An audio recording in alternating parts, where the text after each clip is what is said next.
قال الله تبارك وتعالى في القرآن المجيد والفرقان الحميد أعوذ بالله من الشيطان الرجيم بسم الله الرحمن الرحيم والذين آمنوا أشد حبا لله صدق الله العظيم. بہت دیر سے آپ حضرات نعت و منقبت اور خطاب بہترین خطیب سے سماعت کر رہے تھے. رات کافی ہو گئی ہے، اس لیے کوشش یہ رہے گی کہ آپ کو اکتاہٹ میں نہ ڈالا جائے، کیونکہ بات مختصر ہو اور اتنی ہو جو دل کو اثر کر جائے. اندھیری رات ہے شمس الضحیٰ کی بات کرو. یہ رات اندھیری ہے، پر اس اندھیری رات میں فیضان جاری ہو رہا ہے، اور آپ لوگ کرسی پر بیٹھ کر شراب عشق پی رہے ہیں اور لوگ پلا رہے ہیں. اندھیری رات ہے شمس الضحیٰ کی بات کرو. کوئی اور بات کرنے کے لیے بیٹھے کہاں؟ اندھیری رات ہے شمس الضحیٰ کی بات کرو. ستاروں آؤ رخ مصطفیٰ کی، سبحان اللہ سبحان اللہ. ستاروں آؤ رخ مصطفیٰ کی بات کرو، اور فریب کھاؤ نہ شمس و قمر کی تابش سے. فریب کھاؤ نہ شمس و قمر کی تابش سے. جمال چہرے صلی اللہ کی بات، سبحان اللہ سبحان اللہ. جمال چہرے صلی اللہ کی بات کرو. اور چونکہ یہ علاقہ جس میں عظیم خدمت ہے حضرت عمدۃ المتوکلین سید شاہ ہلال احمد قادری علیہ رحمت و رضوان کا، آپ اس دار فانی سے رخصت تو ہو چکے مگر آپ کا نام دلوں میں اب تک زندہ ہے. بے شک بے شک. آپ نے جو خدمت انجام دی ہے وہ خدمت کتابوں کے ذریعے تا قیامت لوگ آپ کو یاد کرتے رہیں گے. آپ نے اپنے نام کو زندہ رکھا، اپنی محبت کو زندہ رکھا، اور اس محبت کی یہ دلیل ہے کہ آپ حضرات یہاں غلامان تاج العارفین کی فہرست میں داخل ہو گئے ہیں. سبحان اللہ. بڑی عظیم بات ہے اور بڑے خوش نصیب ہیں ہم اور آپ کہ اللہ نے ہمیں چنا. سب سے پہلی بات تو یہ ہے کہ ایمان نصیب کیا، ایمان کی دولت سے نوازا، اور دوسری بات یہ ہے کہ غلام تاج العارفین میں داخل کیا. بے شک سبحان اللہ. اتنی بشارتیں ہیں ہمارے ساتھ کہ اللہ کا جتنا احسان اور اس کا فضل ادا کریں، شکر ادا کریں، وہ کم ہے. بشارت ملی بخشیدم ترا، بشارت ملی بارگاہ رسالت سے ہم غلاموں کے لیے. بخشیدم ترا و فرزندان ترا. اے تاج العارفین کیوں فکر کرتے ہو؟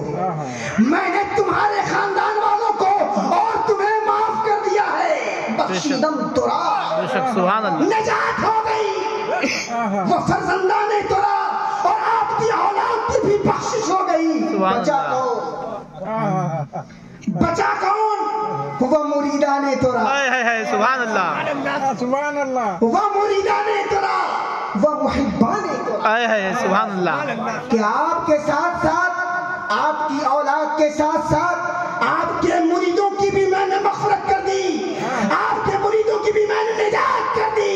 لہذا آپ تو جنت میں جائیں گے ہی، آپ کی اولاد بھی جنت میں جائے گی، اور ساتھ ساتھ آپ کے مریدین بھی جنت میں جائیں گے. بخشیدم ترا و فرزندان ترا و مریدان ترا و محبان ترا. آپ کہیں گے بڑی بڑی بات کر دی آپ نے، بہت بڑی بات کر دی آپ نے. میں ایک حدیث کوٹ کروں گا اس کے لیے کہ بلا حساب و کتاب جنت میں جائیں گے، اور حساب و کتاب سے پہلے جنت میں جائیں گے. سبحان اللہ. میدان محشر قائم ہوگا، لوگ حساب و کتاب کے لیے پریشان ہوں گے.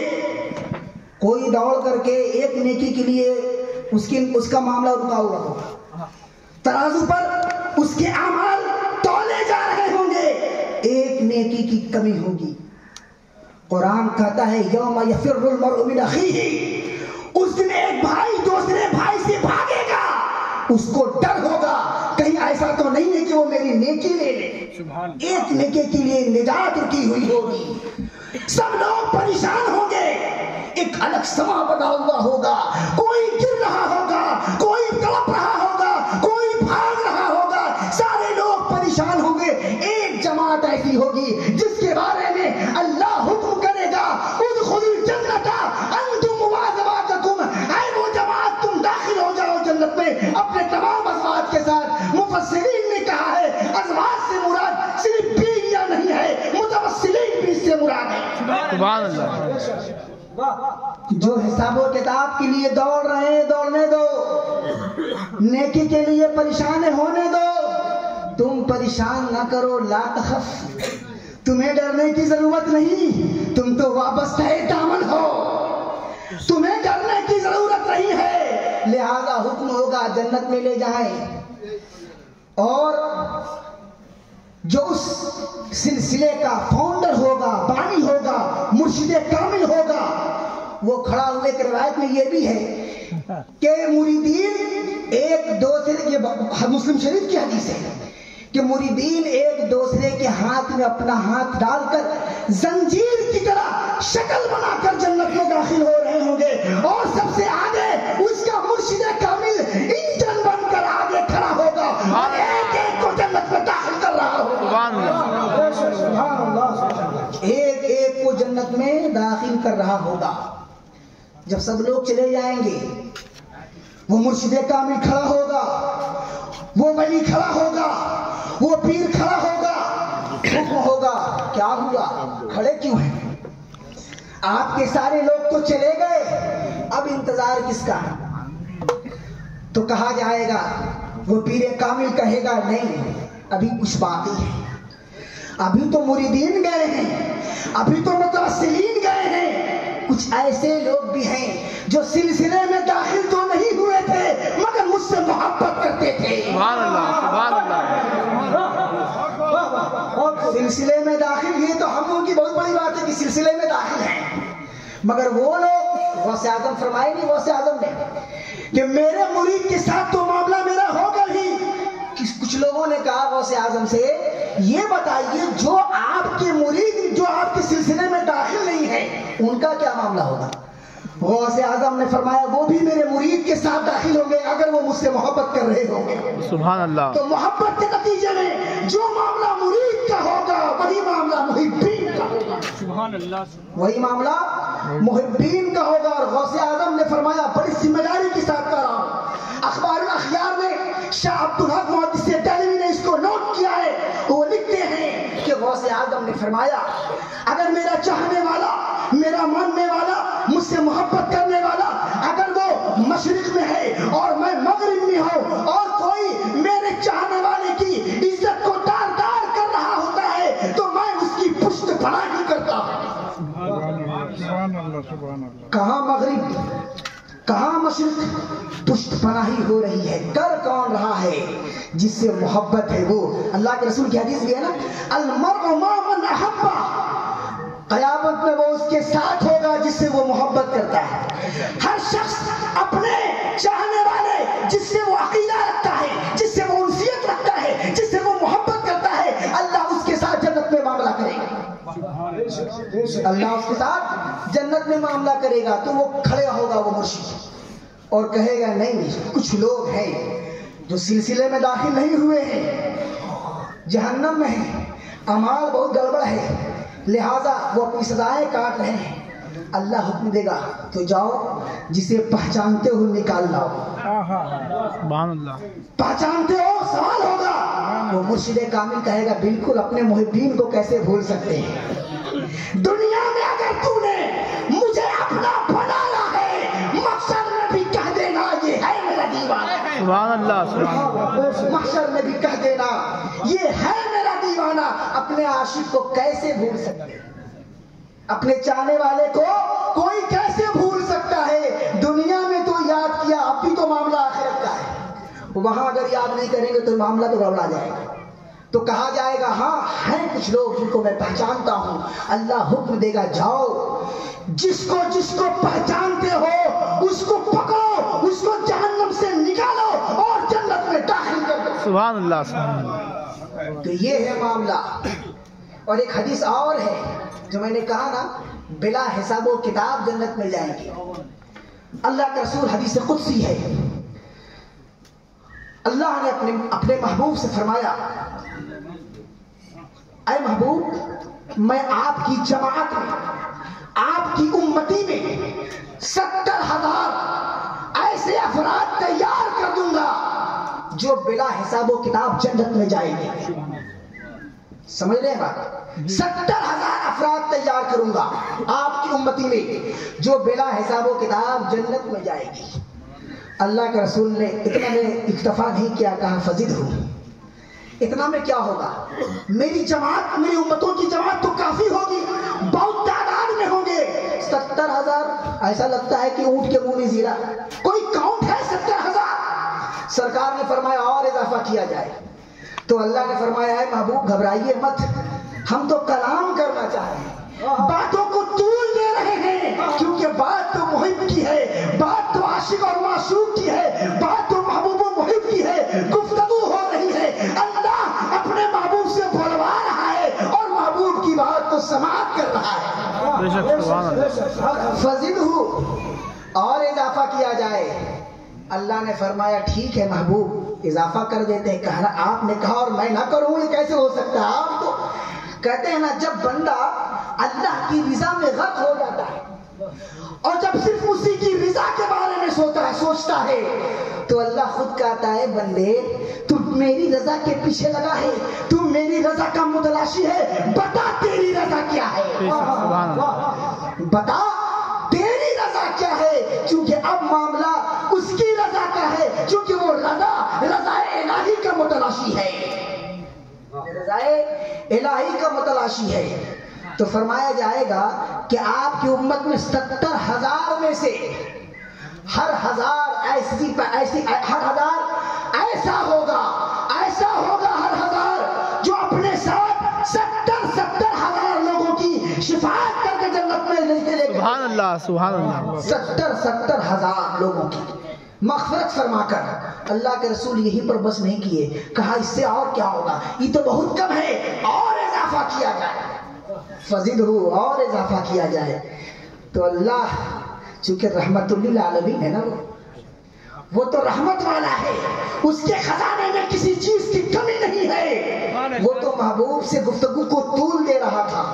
کہا اے محبوب فکر نہ کریں, آپ کی امتی میں ہر ایک اللہ کا ولی ایسا ہوگا, ہر ایک ولی ایسا ہوگا جو اپنے ساتھ 70,000 لوگوں کی مغفرت کر کے جنت میں داخل کرے گا. سبحان اللہ. تو یہ ہے معاملہ جو بلا حساب و کتاب ہوگا. بڑے خوش نصیب ہیں ہم لوگ کہ غلامان تاج العارفین میں شامل کیا گیا. بڑی بشارتیں ہیں ہمارے ساتھ. یہ تو ذکر ان کا تھا جو داخل نہیں ہوئے تھے, محبت کرتے تھے.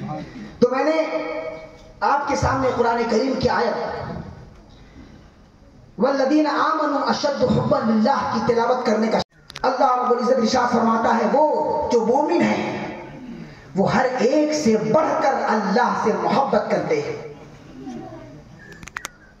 وہ ہر ایک سے بڑھ کر اللہ سے محبت کرتے ہیں.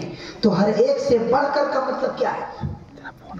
ان کی محبت میں کیا کیٹیگری ہے, ان کے محبت کا کیا فیچر ہے, ان کے محبت کی کیا خصوصیت ہے؟ تو فرمایا گیا وہ محبت میں ایسے انتہا تک پہنچیں گے, وہ محبت کرتے کرتے اس مقام تک پہنچ جائیں گے جہاں سے عشق کی وادی شروع ہوتی ہے. جہاں سے عشق کی وادی شروع ہوتی ہے. محبت میں اتنی سختی کریں گے کہ وادی عشق میں داخل ہو جائیں گے. یہ وادی عشق کیا ہے؟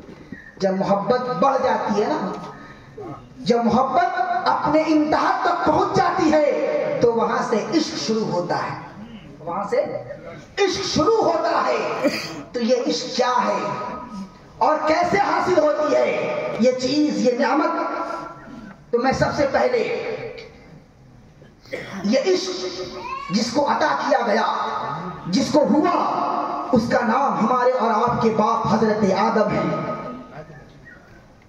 جب اللہ رب العزت نے حضرت آدم سے فرمایا اسکن انت وزوجک الجنہ، اے آدم آپ اور آپ کی بیوی جنت میں داخل ہو جائیے، آپ اور آپ کی بیوی جنت میں داخل ہو جائیے اور کھائیے پیجیے، میری جنت میں رہیے آرام سے، ہر چیز وہاں آپ کے لیے موجود ہے، کھاتے رہیے اور اللہ کے نعمت کا شکر ادا کرتے رہیے۔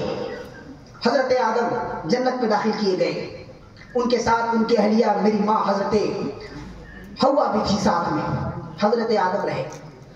عارفوں نے کہا ہے کہ جس جنت میں اللہ نے ان کو داخل کیا تھا وہ جنت قربت تھی، وہ جنت قربت تھی، وہ جو جنت تھی وہ اللہ کے پڑوس میں تھی، اللہ کی قربت ان کو حاصل تھی۔ حضرت آدم اللہ کی قربت میں تھے، اور جب قربت میں تھے تو اللہ کی جانب سے فیضان نازل ہو رہا تھا، تجلیات کا نزول ہو رہا تھا، اللہ کی قربت میں انہیں بڑا لطف آ رہا تھا، اور جب لطف آنے لگا، جب دل کو سکون ملنے لگا، ظاہر سی بات ہے جب کوئی عاشق کو اس کا محبوب مل جائے تو بڑا تسکین ہوتا ہے اسے، اس کے دل کو بڑی راحت ہوتی ہے۔ حضرت آدم کو بڑی راحت ہوئی، مزہ آنے لگا، اللہ کی قربت میں لطف آنے لگا۔ جب آنے لگا تو دل میں خواہش پیدا ہوئی، دل میں ایک خواہش پیدا ہوئی، اور وہ خواہش یہ تھی کہ جو اللہ کے نوازشات ان کے ساتھ تھے یہ نوازشات ہمیشہ ویسے ہی قائم رہے، اور ہمیشہ اس اللہ کی قربت میں مجھے جگہ مل جائے، یہ خواہش پیدا ہوئی دل میں۔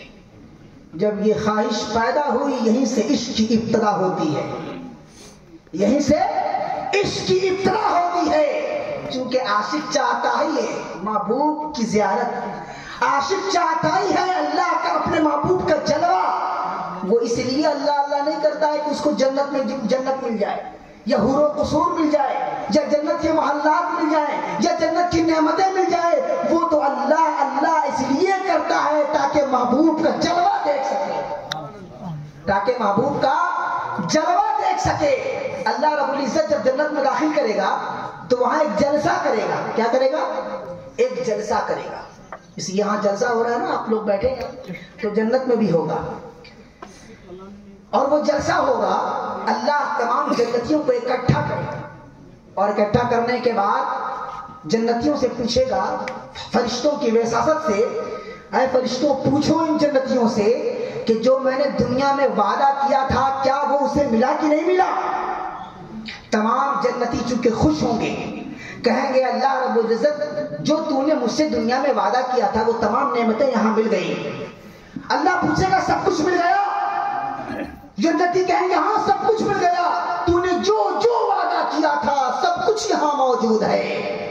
ایک جماعت کھڑی ہوگی کنارے پر، ایک جماعت کنارے پر کھڑی ہوگی، اللہ رب العزت پوچھے گا فرشتوں پوچھو، میں سوال کر رہا ہوں یہ تمام جماعت جو ہمارے سامنے موجود ہے یہ تو قرار کر رہی ہے، مگر یہ جو لوگ سائڈ میں کھڑے ہیں یہ جماعت کون سی جماعت ہے؟ پوچھو، یہ کیوں نہیں مسکرا رہے ہیں؟ اللہ کے سوال پر نہ یہ سر ہلا رہے ہیں، نہ ہاں کہہ رہے ہیں، نہ کہہ رہے ہیں، خاموش کھڑے۔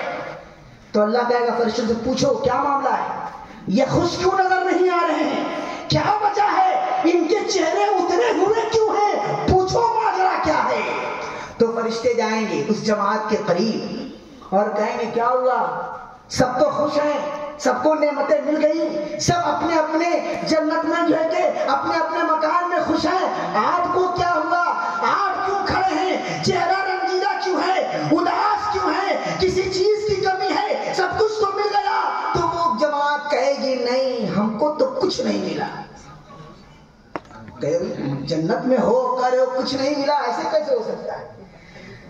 تو فرشتے کہیں گے کیوں، محلات تو مل گئے، جو بڑی بڑی آنکھوں والی حوروں کا ذکر کیا گیا تھا اور بشارت ملی تھی کہ جنت میں بڑی بڑی آنکھوں والی حوریں ملیں گی، کیا مل تو گئی، اب کس چیز کی کمی ہے؟ تو وہ کہیں گے کہ اس بڑی بڑی آنکھوں والے حوروں کے لیے تھوڑی میں نے اللہ اللہ کیا تھا. میں نے اللہ کا ذکر ان جنتی محلات کے لیے تھوڑی کیا تھا. میں اللہ کا ذکر اس ندی کے لیے جو بہ رہی ہے تجری من تحتها الانہار، یہ دودھ کی ندی ہے، یہ شربت کی ندی ہے، یہ اللہ کے یہ جو نعمتیں ہیں یہ جو پا رہے ہیں، کیا میں اس کے لیے اللہ اللہ نہیں کیا تھا؟ میں نے تو اللہ کو یاد اس لیے کیا تھا کہ اللہ کا جلوہ دیکھ سکوں. سبحان اللہ. ہم سے تو وعدہ، ہم سے تو سودا کسی اور چیز کا ہوا تھا، ہم سے سودا دیدار الہی کا ہوا تھا جو اب تک نصیب نہیں ہے. تو وہ فرشتے اللہ سے کہیں گے اے اللہ یہ تو کوئی اور سوداگر ہے، اس کو جنت سے غرض نہیں ہے، اسے حوروں کو سور نہیں چاہیے، یہ کسی نعمت کے لیے یہاں کھڑے نہیں ہیں کہ کسی اور چیز کا طالب ہے، یہ کسی اور دنیا کے لوگ ہیں، یہ کسی اور پلانٹ سے آئے ہیں. اے اللہ ان کا معاملہ بہت جداگانہ ہے. تو اللہ کہے گا اچھا دیدار چاہتے ہیں، دیدار کے لیے کھڑے ہیں. اللہ پھر خطاب کرے گا جنتیوں سے، اے جنتیوں تمہیں سب کچھ مل گیا نا؟ جنتی کہیں گے ہاں سب کچھ مل گیا. اللہ کہے گا ہر ایک جنتی سے جاؤ اپنے گھر چلے جاؤ، اپنے اپنے کمرے میں چلے جاؤ، اپنے اپنے مکانات میں چلے جاؤ اور آرام سے رہو. فرشتے سبوں کو وہاں سے ہٹائیں گے. اللہ کہے گا اے فرشتوں ان کو ہٹاؤ اور جو جماعت کنارے میں کھڑی ہے اس کو مجھ سے قریب کرو، اور یہ جو پردہ ہمارے ان کے درمیان حائل ہے اسے اٹھا دو. سبحان اللہ. اور دیدار کرا دو. یہ جو پردہ حائل ہے اسے اٹھا دو اور دیدار کرا دو. وہ اللہ کے دیدار سے اپنے آنکھوں کو ٹھنڈک پہنچائے گی، وہ اللہ کے دیدار کے متمنی ہوں گے. اللہ اپنی زیارت سے اور اپنے دیدار سے انہیں نوازے گا. تو حضرت آدم علیہ السلام کو چونکہ اللہ کی قربت میں تھے، خواہش پیدا ہوئی کہ اس جنت سے ہم کو کبھی نہ نکالا جائے. جب یہ خیال پیدا ہوا شیطان نے فوراً دیکھ لیا. شیطان نے، چونکہ وہ تو بڑا دشمن ہے نا، کھلا ہوا دشمن ہے، وہ کب چاہے گا کہ اللہ کی قربت ملے، وہ کب چاہے گا کہ اللہ کے پڑوس میں رہیں، وہ کب چاہے گا کہ اللہ کی نعمتوں سے یہ لطف اندوز ہو. وہ کبھی نہیں چاہے گا. وہ چاہے گا کہ جس طریقے سے اللہ نے میری قسمت میں جہنم لکھا ہے میں اپنے ساتھ انہیں بھی جہنم میں داخل کر دوں. قسم کھایا ہے اس نے. اور نفس امارہ شیطان بن کر ہمارے پیچھے لگا ہے. کل میں نے ذکر کیا تھا نفس امارہ کے تعلق سے، اور اسی نفس امارہ کو اولیاء کرام نفس مطمئنہ میں تبدیل کرتے ہیں اپنی تربیت سے. چونکہ نفس امارہ برائی کا حکم دیتا ہے اور برائی کی طرف آمادہ کرتا ہے. تو شیطان نے تاڑ لیا. کیا دیکھا؟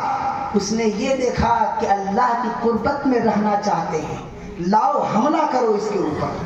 حملہ کیسے کیا؟ حملہ کیا سب سے پہلے اس نے اللہ کی قسم کھائی، اور قسم کھانے کے بعد کہا اے آدم میں تمہیں ایک راز کی بات بتانا چاہتا ہوں. ایک راز کی بات. حضرت آدم نے کہا وہ راز کی بات کیا ہے؟ چونکہ پہلے قسم کھا لیا تھا، اور قسم بھی کس کی کھائی تھی معلوم ہے؟ اسی رب کائنات کی جس کے عشق میں حضرت آدم دیوانہ ہو گئے تھے. یار کا قسم، یار کی قسم کھا لی. نام آیا خالق کائنات کا، اس کی قسموں کا.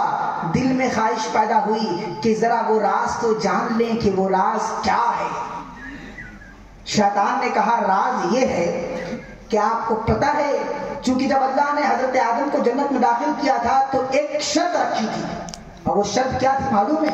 لا تقربا هذه الشجرة، کہ اس درخت کے قریب بھی نہ جانا آدم، اس درخت کے قریب بھی نہ جانا، ورنہ ظالموں میں سے ہو جاؤ گے، اپنے اوپر نقصان اٹھا لو گے، خسارہ ہو جائے گا تمہارا.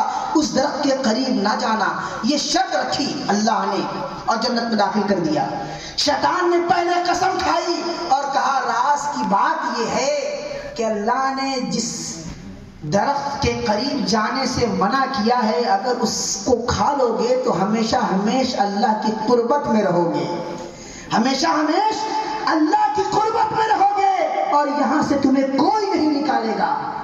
جب سبیل مل گئی، راستہ مل گیا، کہتے ہیں عاشق تو سبب ڈھونڈتے ہیں، کوئی راستہ مل جائے، ملاقات کا کوئی بہانہ مل جائے، پڑوس میں رہنے کا کوئی وسیلہ مل جائے، وسیلہ شیطان نے سجھا دیا، شیطان نے وسیلہ دکھا دیا، دیکھو اگر اس کو کھا لو گے اللہ کی قربت میں رہو گے، مگر چونکہ عشق میں ایسے گرفتار تھے کہ جب اللہ کی قربت کی بات سنی، اللہ کا وہ شرط بھول گئے، لا تقربا هذه الشجرہ، بھول گئے، ذہن میں نہیں تھا اور کھا لیا۔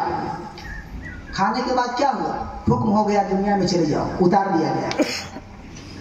یہاں ایک سوال ہے، سوال یہ ہے کہ جب حضرت آدم علیہ السلام کو اللہ سے عشق ہوا، محبت ہوئی، شیطان نے دیکھ لیا تھا کہ یہ عشق کی آگ میں جل رہے ہیں، تو کیا رب نے نہیں دیکھا تھا کہ آدم سے یہ جو خطا ہوئی، آدم نے جو بھول سے اس دانے کو کھا لیا، وہ میرے عشق میں گرفتار ہو کر کیفیت میں کھا لیا۔ کس میں کھا لیا؟ کیفیت میں۔ پتہ ہے یہ کیفیت کیا ہے؟ جب ظاہری حال بدل جائے تو یہ کیفیت ہے، جب دنیا سے ہر چیز انسان فراموش کر دے یہ کیفیت ہے، جب انسان اللہ کے علاوہ تمام چیزوں کو بھول جائے یہ کیفیت ہے۔ کیفیت یہ ہے، قرآن کہتا ہے وَتَبَتَّلْ إِلَيْهِ تَبْتِيلًا، انسان جب دنیا سے کٹ جاتا ہے، اپنے رشتوں کو دنیا سے ہٹا دیتا ہے اور اس رشتے کو اللہ سے جوڑ دیتا ہے، یہ کیفیت ہے۔ سبحان اللہ۔ بات سمجھ میں آ رہی؟ تو کیفیت یہ ہے کہ اللہ سے رشتہ جڑ چکا تھا، محبت دل میں پیدا ہو گئی تھی، عشق میں گرفتار ہو گئے تھے، بھول گئے۔ تو جب شیطان نے دیکھا کہ یہ عشق میں مبتلا ہیں، اسی لیے یہ چیز کر گئے، وہ یہ عمل انہوں نے انجام دے دیا، تو کیا رب کو نظر نہیں آیا تھا؟ وہ تو خالق کائنات ہے، وہ تو دلوں کو جانتا ہے، اس کو تو معلوم ہے کہ آدم نے ایسا کیوں کیا، کس چیز کی وجہ سے کیا اور کس چیز میں یہ گرفتار ہے، اللہ سب جانتا تھا۔ تو اللہ نے کہا، چونکہ وہ ناراض نہیں تھا، ناراض ہوتا تو نبوت نہیں چھین لیتا، ناراض ہوتا ارے جنت میں داخل کیا تو اس وقت نبوت کا اجرا نہیں کیا، مگر جب اللہ نے آدم کو دنیا میں بھیجا نبوت سے سرفراز کیا۔ سبحان اللہ۔ کوئی اگر کسی سے خفا ہوتا ہے تو کیا نبی بناتا ہے؟ کیا اس کے اوپر توجہ کرتا ہے؟ تو پتا چلا رب ناراض نہیں تھا، کیونکہ وہ جانتا تھا کہ آدم کے دل کے اندر عشق پیدا ہو چکا ہے، تو پھر نکالا کیوں؟ اور جب نکالا تو یہ کہہ دیا آدم دنیا میں جا رہے ہو، ایک سے ایک فتویٰ باز ملیں گے، اور وہ کہیں گے کہ آدم سے غلطی ہو گئی، آدم نے گندم کھا لیا تھا، آدم نے دانا کھا لیا تھا، ان سے یہ خطا ہوئی۔ اے آدم سنو، رکو، یہ دنیا والے بڑے ظالم ہیں، تمہیں جینے نہیں دیں گے، بہت پریشان کریں گے، بڑے فتوے کی بارش کریں گے۔ تو آدم نے کہا تو پھر کیا حکم ہے، پھر کیا کرنا ہے؟ دانا جو کھائے تھا اس کا کیا ہوگا؟ نصیحت۔ آدم بھول گئے تھے۔ جب یہاں ایک بات ہے کہ جب شیطان نے سجدہ نہیں کیا، رب نے پوچھا سجدہ کیوں نہیں کیا، تو اس نے اکڑ کر جواب دیا۔ کیا جواب دیا؟ کہ مجھے آگ سے پیدا کیا گیا ہے اور آدم کو مٹی سے پیدا کیا گیا ہے، آگ کا کام ہے بلند ہونا اور مٹی کا کام ہے نیچے جانا۔ تو اس نے جواب دیا، سجدہ کیوں نہیں کیا؟ اللہ سے آرگومنٹ کیا۔ یہی سوال اللہ نے حضرت آدم سے کیا، اے آدم تم سے میں نے منع کیا تھا، تم سے میں نے کہا تھا لا تقربا هذه الشجرہ، کیوں تم نے دانا کھا لیا؟ حضرت آدم نے کوئی جواب نہیں دیا۔ یہی عارف کی پہچان ہے، یہ عارف کی پہچان ہے، یہ عاشق کی پہچان ہے کہ جب محبوب سرزنش کرے تو سر کو جھکا دے، سبحان اللہ۔ کوئی آرگومنٹ نہ کرے۔ حضرت آدم کو تو عشق ہوا تھا اور محبوب نے سرزنش کی، کیوں کھا لیا؟ ہاتھ جوڑ کر کھڑے ہو گئے، سر کو جھکا لیا، کوئی جواب نہیں دیا۔ اور جب شیطان سے کہا کیوں کھا لیا، اس نے جواب دیا۔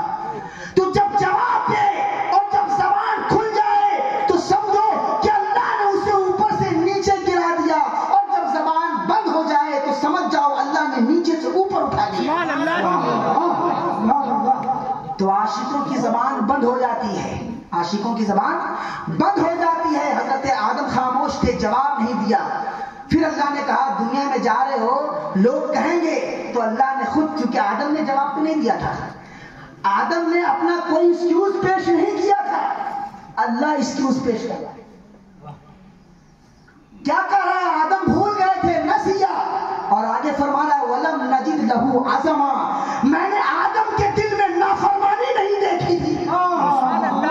خود اللہ کہہ رہا ہے کہ میں نے آدم کے دل میں نافرمانی کا ایک ذرہ برابر بھی کوئی علامت نہیں دیکھی کہ آدم نے نافرمانی کی ہو۔ اللہ تعالی حضرت آدم کی حمایت کر رہا ہے۔ تو جب زبان بند ہو جائے، جب سر جھک جائے، جب ادب میں انسان سر کو جھکاتا ہے تو محبوب اسے بلند کر دیتا ہے۔ حدیث میں فرمایا گیا من تواضع رفعہ اللہ، کہ جو تواضع اختیار کرتا ہے اللہ اسے بلند کر دیتا ہے۔ اور جب دنیا میں بھیجا تو جاتے وقت اللہ نے حضرت آدم کو کچھ کلمات سکھائے، ربنا ظلمنا انفسنا وان لم تغفر لنا لنکونن من الخاسرین، یہ سکھا کر کے بھیجا کہ جاؤ اس کے حوالے سے دعا کرنا۔ جب حضرت آدم دنیا میں آ گئے اور آنے کے بعد روئے، صدیاں گزر گئی، روتے رہے، تڑپتے رہے، کیوں؟ کیونکہ جدائی ہو گئی تھی، اللہ کی قربت سے دور ہو گئے تھے۔ آپ کو معلوم ہونا چاہیے جب عشق ہوتا ہے تو آزمائش کی ابتدا ہوتی ہے۔ کیسے ایسا ممکن ہوتا کہ حضرت آدم کو عشق ہو جائے اور اللہ امتحان نہ لے؟ جتنے عاشق گزرے ہیں، جتنے بھی عشاق ہیں، جن کو عشق ہوا ہے وہ آزمائش میں مبتلا کیے گئے ہیں۔ حضرت ثابت بیا کلیری کو عشق ہوا، 12 سال گلر کے پیڑ کو پکڑ کر کھڑے ہو گئے۔ بے شک سبحان اللہ۔ حضرت بابا فرید شکر کو عشق ہوا، کنویں میں لٹک گئے۔ حضرت مخدوم سمرا کو جو عشق ہوا، دنیا گھومنے لگے، چکر لگانے لگے۔ حضرت مخدوم بہاری کو عشق ہوا، پیاں کے جنگل میں چلے گئے۔ بے شک سبحان اللہ۔ تو عشق تڑپاتا ہے، عشق رلاتا ہے، عشق جلاتا ہے، عشق پاش پاش کر دیتا ہے، اور پاش پاش کرنے کے بعد اس اپنے روح کو زندہ کرتا ہے اور اس روح کو اللہ سے ملا دیتا ہے۔ عشاق جو ہوتے ہیں نا وہ اپنے ظاہر کو مارتے ہیں اور اپنے روح کو مضبوط کرتے ہیں، اپنے روح کو مضبوط کرتے ہیں۔ جب دنیا میں حضرت آدم آئے اور آنے کے بعد دعا کرتے رہے، وہی کلمات جو اللہ نے سکھا کر بھیجا تھا، اس کے توسط سے، اس کے حوالے سے، اس کے وسیلے سے دعا کرتے رہے۔ ایک دن حضرت آدم کو خیال آیا، اور خیال کیا آیا؟ خیال آیا کہ مجھ سے پہلے کسی ذات کی تخلیق ہوئی ہے۔ آنکھ کھلی تھی، عرش پر دیکھا تھا نام محمد، یاد آ گیا۔ اور یہ یاد آتا نہیں ہے، ڈالا جاتا ہے۔ میں نے کیا کل کہا تھا نا کہ انسان جب غفلت کرتا ہے تو یاد ڈال دی جاتی ہے ذہنوں کے اندر۔ خیال آیا اور حضرت آدم نے سرور کائنات کے وسیلے سے اللہ کی بارگاہ میں دعا کی اور دعا قبول ہو گئی۔ سبحان اللہ۔ دعا کی اور دعا قبول ہو گئی۔ خالق کائنات نے کہا ہے آدم میں نے یہ کلمہ تو سکھا کے نہیں بھیجا تھا، میں نے تو کچھ اور سکھا کے بھیجا تھا، یہ چیز تیرے ذہن میں کہاں سے آ گئی؟ یہ تمہارے دماغ میں کہاں سے آ گیا؟ آدم نے کہا اے اللہ جب تو نے میری تخلیق کی عرش اعظم پر دیکھا تھا، لکھا تھا لا الہ محمد، لا الہ الا اللہ محمد رسول اللہ، جب میں نے نام محمد کو آپ کے نام کے ساتھ متصل پایا، میں سمجھ گیا یہ ذات بہت اعلیٰ ہے، یہ ذات بہت عرفہ ہے، اس لیے تو نے اپنے نام کے ساتھ اس نام کو جوڑ دیا ہے۔ تو نام محمد کے وسیلے سے حضرت آدم نے دعا کی اور دعا قبول ہو گئی۔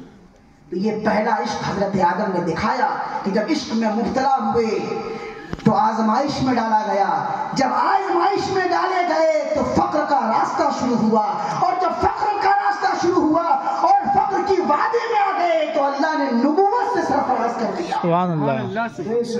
اسی چیز کو ایک اور مثال سے سمجھاؤں، اس کے بعد اپنی گفتگو ختم کر دوں گا۔ یہ عشق کیا چیز ہے؟ حضرت یوسف علیہ السلام پر فدا ہو گئی کون؟ زلیخا فدا ہو گئی۔ اور فدا ہونے کے بعد ظاہر سی بات جب کوئی کسی پر عاشق ہوتا ہے تو محلے ٹولے والے بڑے لان تان کرتے ہیں۔ تو مصر میں زلیخا کے اوپر لوگوں نے انگشتمائی شروع کی اور کیا کہا کہ غلام پر عاشق ہو گئی، چونکہ وہ بادشاہ کی بیوی تھی۔ امیج میں لگا، اسٹیٹس کو لگا کہ ارے ہمارے بارے میں عورتیں اس قسم کی باتیں کر رہی ہیں، تو کیا کوئی اپائے ڈھونڈا جائے؟ اس نے سبیل ڈھونڈا ان کو خاموش کرنے کا، اور کسی اہل دل کے پاس گئی، کسی اہل دل کے پاس گئی، اور جانے کے بعد کہا کہ دیکھیے ایسا ایسا معاملہ ہے، مجھے تو یوسف سے محبت ہو گئی ہے، عشق میں گرفتار ہو گئے ہیں، اور یہ جو مصر کی عورتیں ہیں یہ مجھ پر لعن طعن کرتی ہیں، میں کیا کروں؟ قربان جائیں اس عاشق رسول پر، اس اہل دل پر حضرت زلیخا کو کیا حکمت دی اور کیا تعبیر بتائی اور کیا طریقہ بتایا ان کی زبانوں کو بند کرنے کا۔ حضرت وہ عاشق رسول، وہ عاشق الہی، وہ اللہ کا نیک بندہ، اس نے ایک تدبیر سجھائی، اور تدبیر یہ سجھائی کہ زلیخا ایک کام کر، تو یوسف کے عشق میں گرفتار ہو گئی ہے نا، تو یوسف کو ان کے سامنے کھڑا کر دے اور ان کے ہاتھوں میں ایک ایک نیمو دے دے اور چھری دے دے، پھل دے دے، اور کیا کر دے؟ چھری دے دے، اور جیسے ہی یوسف کو ان کے سامنے لانا، یوسف کے چہرے سے نقاب اٹھانا اور ان کو حکم دینا پھل کاٹنے کے لیے، تو زلیخا نے ایسے ہی کیا۔ حضرت یوسف کے پاس گئی اور جانے کے بعد کہا کہ میں نے آپ کی شان میں تو بڑی گستاخی کی، میں نے آپ کی عزت کا خیال تو نہیں کیا، مگر کم سے کم آپ میری عزت کا خیال کر لیں، لوگ بڑے لعن طعن کر رہے ہیں مجھ پر الزام تراشی کر رہے ہیں، اور یہ کہہ رہے ہیں کہ غلام پر فریفتہ ہو گئی ہے، لہذا میں یہ چاہتی ہوں کہ آپ میرے ساتھ چلیں اور ان عورتوں کے سامنے جا کر اپنے حجاب کو اٹھا دیں۔ حضرت یوسف علیہ السلام چہرے کو چھپا کر رکھتے تھے، تو وہ چہرہ کو ڈھک کر کے آئے، اور زلیخا نے ان کے ہاتھوں میں جو ہے کہ سیب یہ پھل دے دیا اور چھری دے دی، اور جیسے ہی حضرت یوسف کے حجاب کو اٹھایا، حکم دیا کہ تم اپنے پھل کو کاٹو، جیسے ہی ان عورتوں نے حضرت یوسف کے چہرے کو دیکھا، پھل کاٹا، انگلیاں کٹ گئی، ان کو احساس تک نہیں ہوا، اور جب انگلیاں کٹ گئی زبان سے آواز نکلی، حاشا للہ ما ھذا بشرا، کہ خدا کی قسم یہ بشر نہیں ہو سکتا، بے شک سبحان اللہ، خدا کی قسم یہ بشر نہیں ہو سکتا۔ تو کیا ہوگا؟ تو بشری تھے نا، مگر جب زیارت کی حضرت یوسف کے چہرے کی پتہ نہیں چلا، اور نہ انگلی کاٹ لی انہوں نے، قطعنا ایدیہن، قرآن کہتا ہے انہوں نے اپنے ہاتھوں کو، انگلیوں کو کاٹ لیا، اور ان کو اس کا احساس بھی نہیں ہوا، اور زبان سے کہا کیا؟ حاشا للہ ما ھذا بشرا، کہ خدا کی قسم یہ تو بشر ہو ہی نہیں سکتا۔ تو وہ تو بشری تھے نا، تو جو دیکھ لیتے، بشر بشر تو وہ چلاتے ہیں جو دیکھتے نہیں، بشر بشر کا ضرب وہ لگاتے ہیں جس کو عشق نہیں ہوا، اور جس نے حقیقت کو نہیں دیکھا، اور جس نے جلوہ دیکھ لیا اس کے زبان سے یہی نکلتا ہے ما ھذا بشرا، خدا کی قسم یہ بشر نہیں ہو سکتا۔ تو جس نے سرور کائنات کا جلوہ نہیں دیکھا، آپ کی شان نہیں دیکھی، آپ کی مقبولیت نہیں دیکھی، آپ کا مقام نہیں دیکھا، وہ بشر بشر چلاتے رہے۔ جس نے آپ کے مقام کو دیکھا اس نے یہ کہہ دیا ما ھذا بشرا، خدا کی قسم یہ بشر نہیں ہو سکتا، سبحان اللہ، خدا کی قسم یہ بشر نہیں ہو سکتا۔ اسی لیے حضرت علیہ الرحمٰن نے فرمایا تھا کہ وہ بشر بھی ہیں وہی نور بھی ہے، انہی سے سب کا ظہور بھی، وہ بشر بھی ہیں وہی نور بھی ہے، انہی سے سب کا ظہور بھی، جو بشر کہیں تو خدا تو خطا نہیں، کوئی ہم سے کہہ دے گواہ نہیں، کوئی ہم سے کہہ دے روا نہیں۔ نعرے رسالت فیضان پیر مجید کانفرنس حضور سے شاہ لال احمد قادری، نعرے تکبیر۔ وہ بشر اور نور کے سنگم تھے، بشر میں بھی سب سے اعلیٰ بشر، اور بشریت تو ایسی بشریت کہ جب مسجد اقصی پہنچے تو تمام ارواحوں کی امامت کر رہے ہیں، اپنے اسی ظاہری انداز میں، اپنے اسی ظاہری لباس میں، بشری لباس میں روحوں کی امامت کر رہے ہیں۔ پتہ یہ چلا کہ اللہ نے بشر میں سے تمام بشروں میں اعلیٰ بنایا، یعنی بشر کی معراج ہو گئی، امامت کر رہے ہیں ارواح کی، تو بشر کی معراج ہو گئی۔ اور جب سدرۃ المنتہا پہنچے تمام فرشتے پیچھے ہٹ گئے، جبریل امین نے بھی کہا ہم آگے جا نہیں سکتے، آگے جائیں گے تو پر چل جائیں گے۔ پتہ چلا اس جگہ سے آگے جہاں قدسیوں کی بھی رسائی نہیں ہے، اللہ کے رسول آگے بڑھے، وہاں پر آگے بڑھنے کے